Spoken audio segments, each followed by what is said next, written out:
અરિહંતાણમ ણમો સિદ્ધાણમ ણમો આયરીયાણમ ણમો વજ્રાયાણમ ણમો લોએ સવસાહુણમ। પંચ પરમેષ્ઠી ભગવાન કી 24 તીર્થંકર ભગવાનનો બંને હાથ ઊંચો કરીને જયકારો કરીએ ને તો આપણું જીવન બી એટલું જ ઊંચું ઉઠે।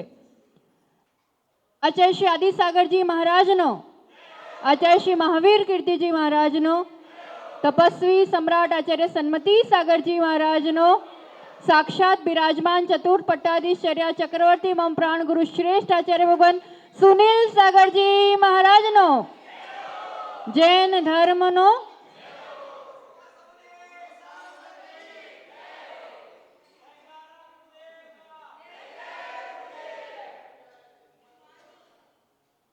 પરમ સૌભાગ્ય છે આ ધરાનું કે ચાલતા ફરતા તીર્થધામ તીર્થની યાત્રા કરવી હોય તો તમારે કેટલું બધું ચાલીને કે ગાડીમાં યાત્રા કરીને જવું પડે, પણ આ તો ઘેર બેઠે ગંગા આવી અને એમાં બી વર્ષોની પ્યાસ હોય।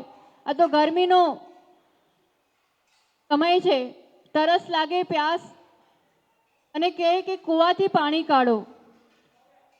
કૂવાથી તમે એક વર્ષ સુધી બી જેટલું પાણી ના કાઢી શકો ને એટલું એકવાર અગર મેઘ વરસી જાય, વાદળ વરસી જાય તો એક જ વારમાં વર્ષોની પ્યાસ બુઝી જાય અને ઘણો બધો લાભ થાય।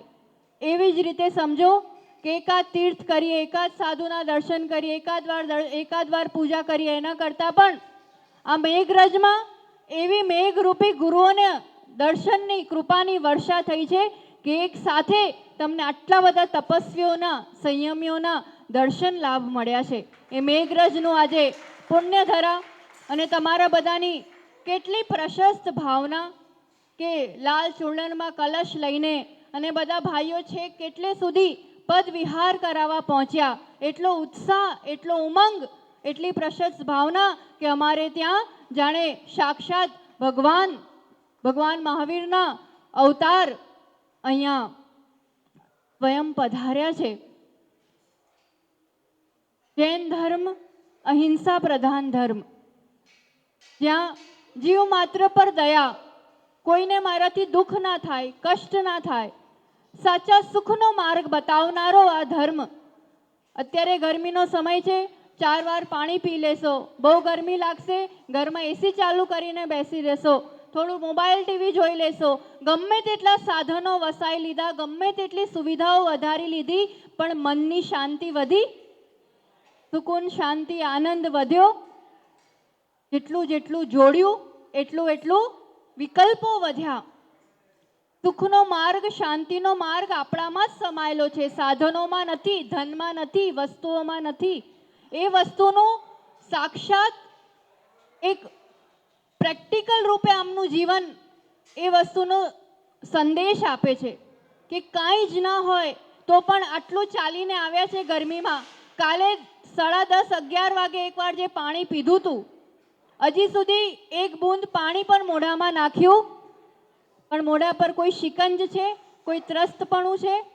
સહજતા, પ્રશમતા, પ્રસન્નતા, કારણ એમને પોતાના આ દેહથી ભિન્ન જે આત્મશક્તિનો, આત્મ સ્વરૂપનો બોધ કર્યો છે। દિગંબર સાધુઓની ચર્યા પૂરી આના પર જ આધારિત છે। પદ વિહાર કેમ કરે, ગાડીઓમાં કેમ ના ચાલે? ભક્તો એટલી સગવડ ના કરી શકે જે આટલો ખર્ચો કરતો હોય, આટલી ભક્તિ કરતા હોય, પણ ગાડીઓમાં ચાલીએ તો કેટલા જીવ એમાં આવી જાય ખબર ના પડે। એ જોઈને, રસ્તો જોઈને એક એક પગલું ભરે અને પદ વિહાર કરે છે, એટલે જ મેઘરજ જેવા ગામમાં બી લાભ મળી ગયો, નહીં તો ક્યાંના સીધા ઈડર પહોંચી જતા, હે ને? પરમ અહિંસાનું પાલન, 24 કલાકમાં એક જ વાર ભોજન પાણી જે ભક્તગણ આપી દે, અને એ પણ શુદ્ધ હોય, જેમાં કોઈ જીવ ના હોય, વાળ ના હોય, નહીં તો એ પણ ત્યાગ થઈ જાય। એશલોચ જેવી કઠિન ચર્યા 2-3 મહિને વાળ પણ પોતે જ હાથેથી ઉકાળીને કાઢી લે, આવી કઠોરતમ ચર્યા પોતાના માટે છે, પણ જીવ માત્ર માટે કે એમનું ભલું થાવ, બધાનું સારું થાવ. સ્વાર્થ નથી અહીંયા, કે અહીંયા કોઈ પક્ષપાત બી નથી કે ધનવાન હોય તો પૂછે ને જૈન હોય તો પૂછે. બધા માટે એક ઝાડ, એક કીડીથી લઈને મોટામાં મોટા કોઈ પણ પ્રાણી હોય, પ્રાણી માત્ર માટે કરુણા, દયા. અને આજના સમયમાં આવા સંતોનું અસ્તિત્વ છે, એટલે જ ભારત દેશમાં, આપણા દેશમાં થોડી બી સુખ, શાંતિ, સમૃદ્ધિ છે. અને એનું કારણ આમની આશીર્વાદ, આમની દુઆઓ. આચાર્ય ભગવાન જે તમારી સામે બિરાજ્યા છે, 19 વર્ષની નાની વયમાં એમને એમના ગુરુ સન્મતિ સાગરજી જોડે દિગંબરી દીક્ષા લીધી. આજે 28-29 વર્ષ થઈ ગયા લગાતાર આ રીતે પદવિહાર કરીને પોતાની સાધના અને ધર્મની પ્રભાવના કરી રહ્યા છે. પ્રાકૃત ભાષા, જે બહુ જ પ્રાચીન ભાષા, જે રામ, મહાવીર, મહાપુરુષો જે બોલતા હતા, લખતા હતા, એવી પ્રાચીન ભાષા અને એવી સંસ્કૃતિનું જ્ઞાન અને પ્રચાર કરે છે. આદિનાથ ભગવાને જે એમની પુત્રી બ્રાહ્મીને જે અક્ષર જ્ઞાન આપ્યું, એ અક્ષર જ્ઞાન આપ્યું એને બ્રાહ્મી લિપિ, એ જે ઓળખ હતી, જે લિપિ હતી, એનું નામ શું હતું? બ્રાહ્મી લિપિ. કોને કોને આવડે છે અહીંયા? નહીં?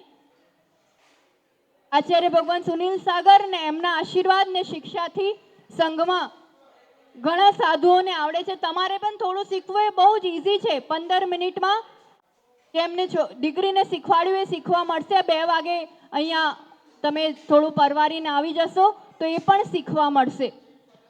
અત્યારે સંતરામપુરમાં, આચાર્ય દાહોદમાં જ્યારે પંચકલ્યાણક હતું ત્યારે ગુજરાતના શિક્ષા મંત્રી કુબેરભાઈ એ આચાર્ય ભગવાનના દર્શનાર્થ પધાર્યા. નેતા, અભિનેતા, મોટામાં મોટો વ્યક્તિ બી હોય ને, પણ આ ચારિત્રની સામે, આ સંયમની સામે નતમસ્તક થઈ જાય, ઝૂકી જાય. એમને દર્શન કરીને એમને એટલું સારું લાગ્યું કે પછી વારંવાર જાતે વગર બોલાય જ આવતા. આવીને એમને સંતરામપુરના નગર ચોક પર બહુ મોટું આયોજન કર્યું ધર્મસભાનું, અને એમને એવી ઘોષણા કરી કે આખી સરકાર, હમણાં જ આદિનાથ જયંતિ ગઈ છે અને આવનાર સમયમાં મહાવીર જયંતિ આવી રહી છે, આપણે તો મનાઈ લઈએ, પણ સરકાર અને દરેક સ્કૂલ આદિનાથ જયંતિ મનાવશે. પાઠ્યક્રમમાં બ્રાહ્મી લિપિ રાખવામાં આવશે. આનાથી મોટો પ્રભાવ કોઈ સાધુનો શું હોઈ શકે કે જ્યાં એક નેતા જોડાય તો આવી રીતે શાસન પ્રશાસનને, આમ જનતા માટે જૈન ધર્મનું આવી રીતે સ્વીકાર કરીને અને બધા માટે લાભ આપે. બહુ જ પ્રભાવશાળી આચાર્ય ભગવાન છે. તમે જે કંઈ વિચારશો, કંઈ મનમાં તકલીફ હોય, કોઈ અભાવ હોય, કોઈ વિપદા હોય, તો પણ કહેવાની બી જરૂર નથી. ખાલી વિચાર બી કરશો ને, એમની સામે સ્મરણ બી કરશો તો પણ તમારું એ દુઃખ દૂર થઈ જશે. કારણ કે જીવ માત્રનું એ સારું તો ચાહે છે, પણ એની સાથે એમની પાસે સાધનાનું એવું પુણ્ય છે. પાવર હાઉસ હોય, આપણે ડિસ્ચાર્જ થઈ જઈએ તો ચાર્જ કરવા માટે જો કનેક્ટ તો થવું પડે ને, કનેક્ટ થઈએ તો આ એવું પાવર હાઉસ છે જ્યાં કનેક્ટ થઈને તમારી વિપદાઓ, એક સાક્ષાત ઉદાહરણ સંભળાવીને વાતને વિરામ આપીશ. દર્શનાર્થ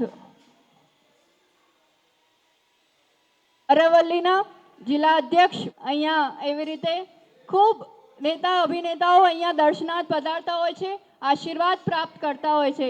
એ બી આચાર્ય ભગવાનના ચરણ નિશ્રામાં આપના મુકામે ગુરુદેવ આવ્યા તો એ પણ આવી ગયા. જો આપણે બોલાવીએ તો આવે એમ, પણ ગુરુદેવ આવ્યા તો એ પણ તમારા ગામે આ જિલ્લાના અધ્યક્ષ તમારા ત્યાં પધાર્યા છે. એમનું બી ખૂબ અભિનંદન સમાજ કરે છે અને આચાર્ય ભગવાનના ગુરુ છે. કોવિડના સમયે બધાએ એ દિવસો જોયેલા છે કે કેટલા ભયાનક દિવસો હતા. એક જે સુશ્રાવિકા હતા એમને સેકન્ડ વેવનું કોવિડ થઈ ગયું અને એ પ્રેગ્નન્સીમાં હતા ને એવા જ સમયે એમને દીકરાનો, બાળકનો જન્મ થયો. જન્મ થતાં એ બાળક રડ્યો નહીં અને એનામાં કોવિડના બી ઘણા સિમ્ટમ્સ હતા અને ડૉક્ટરે જોયું તો કીધું કે એના હૃદયમાં પણ કાણું છે, હોલ હોય ને હાર્ટમાં, એવી રીતની તકલીફ. હવે શ્વાસ કેવી રીતે લે, ઓલરેડી કોવિડ, અને એનું એટલું ભયાનક સ્થિતિ હતી કે ડૉક્ટર્સે તો હાથ ઊંચા કરી દીધા ને એમને કીધું અમારાથી તો હવે કંઈ બહુ થઈ શકે નહીં, વેન્ટિલેટર પર એને રાખી દીધો. ત્યારે ગુરુ પર એક આસ્થા, એવો વિશ્વાસ, અને ત્યાં એક વિરાજમાન આરિકા સમર્થ શ્રી માતાજીને હતા, તો એ લોકોએ એવું કીધું કે ગુરુ પર વિશ્વાસ રાખો, ડૉક્ટરનું તો કામ ગભરાવાનું હોય. તમે સન્મતિ ચાલીસા, આચાર્ય વગરના ગુરુદેવ ખૂબ તપસ્વી સાધક હતા, ખાલી છાછ પાણી લેતા હતા 48 કલાકમાં એકવાર, અને ઓઘડ તપસ્વી. એમનું સ્મરણ કરો. દિવસમાં ચાલીસા હોય ને, હનુમાન ચાલીસા હોય, આદિનાથ પાર્શનાથ ચાલીસા, એવી રીતે ગુરુના બી ચાલીસા હોય, એમનું જીવન વર્ણન અને ગુણાનુવાદ હોય.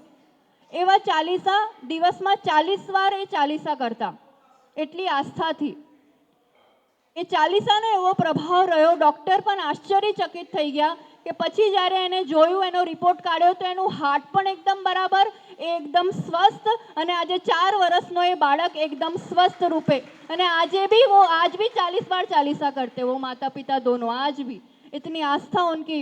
તો એવી રીતનું ગુરુ પ્રત્યે આસ્થા, સમર્પણ અને ગુરુ સાથે જોડાઈ જઈએ તો સંસારના આપણા દુઃખો તો દૂર થાય જ, પણ આ જન્મ મરણના દુઃખોથી બી દૂર કરાઈને શાશ્વત સુખ આપનારા સાધુગણ હોતા હોય છે. તો જેટલા સમયનો આ અમુક કલાકોનો જ તમને પ્રવાસકાલ મળ્યો છે, તો આટલા કલાકમાં એક એક સમય, એક એક શ્વાસ, वो श्रावक अपने सामने ही है. તમારું નામ શું? હા, પરેશભાઈ ઈડરથી. આશીર્વાદ લઈ લો આચાર્યશ્રીના. અને આપણે આગળ આચાર્યશ્રીની વાણી બી સાંભળીશું. તો જેટલો સમય મળ્યો છે, એક એક સમયનો લાભ લેજો. આહારચર્યા જોવી હોય તો, અને પછી વિહાર સુધીના એના પહેલા પણ પ્રવચનનો લાભ મળી